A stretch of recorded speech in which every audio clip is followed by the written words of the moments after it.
10 tips for staying warm if the power goes out on you, or even if it doesn't.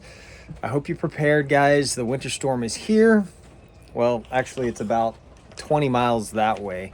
I think we're going to just barely miss it. We did get a little bit of sleet, but nonetheless, that's where we're at. I went ahead and I wrote these down because I wanted to make sure I didn't forget anything.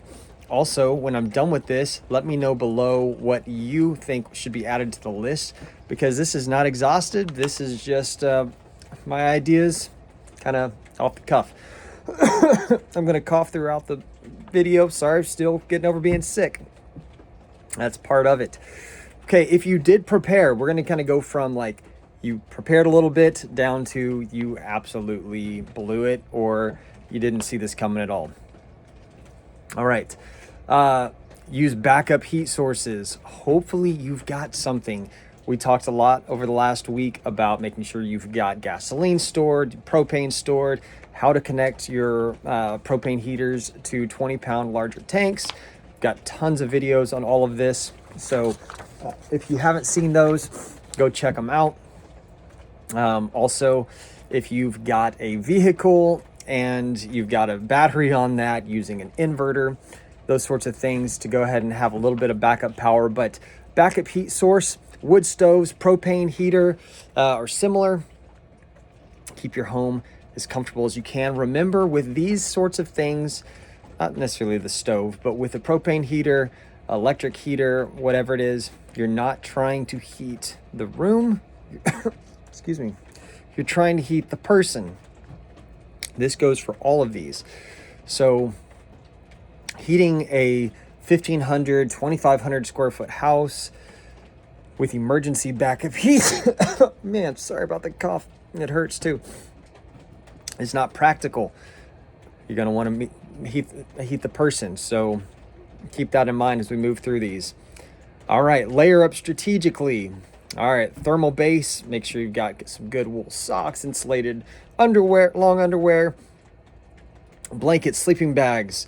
Rated for low temperatures, of course. Layers trap heat better than heavy single items. So you can add and subtract as you need. If you've done any time backpacking, you're super used to this. Camping. All right, number 3, seal off unused rooms. This is one of those easy ones that we always forget. Close your closet doors.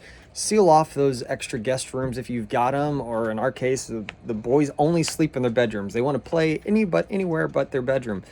Seal off their bedrooms when you're not using them. Don't waste the energy on heating those rooms.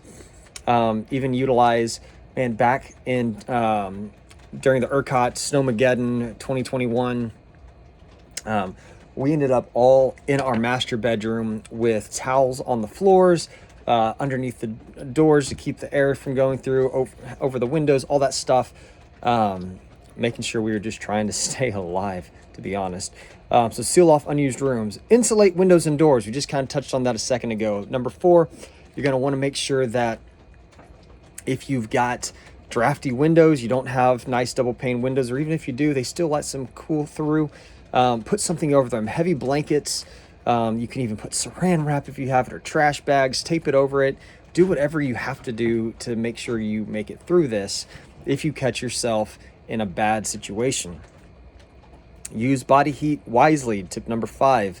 Gather everyone in the same room. Cuddle under blankets.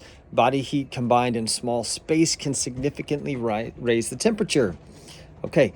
Number 6, build an emergency shelter. All right. This is like if it comes down to it. If you've got a small camping tent, put that tent up in your living room and get in the tent. It sounds kind of crazy, but it actually could save your life if you had to. Just trying to go through this thought process. Hopefully none of you guys are going to come down to this. You can, make a fort like you did when you were a kid, right? Just have fun so you can trap that body heat from tip number 5. Number 7, this is one that we use all the time. My kids, especially Squirt, man, he loves to go to sleep with a hot water bottle. So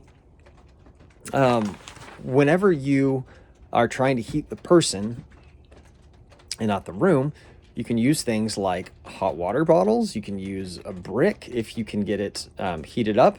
If you've got a fireplace, or even a fire outside, you can put stones or bricks or anything else inside those next to the oven, or in your oven actually, or next to your fireplace, or even in your fire. Be careful with that one.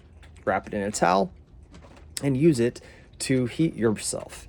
Warm hot water bottle is really nice. Honestly, you get a 2-liter bottle full of hot water and you try cuddling with it for just a little bit, man, you're going to be so hot here in just a little bit, you're going to have to be throwing the covers off. It's actually a great little tip.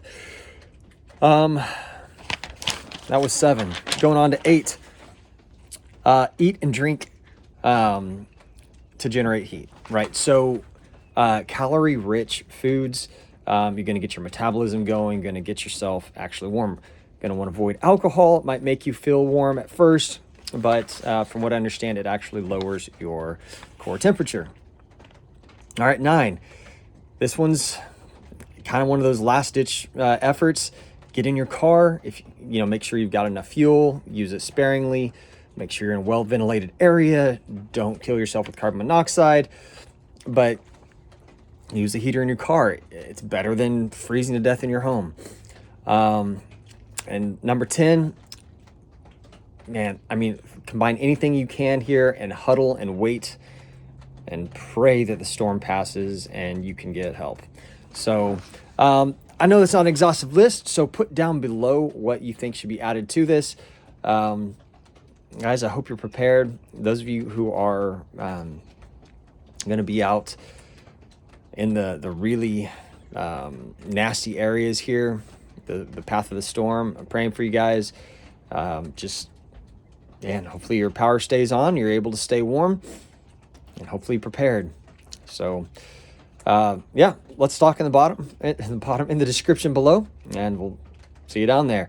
I'm Eric, encouraging you to live faithfully and prepare thoroughly for good times or bad.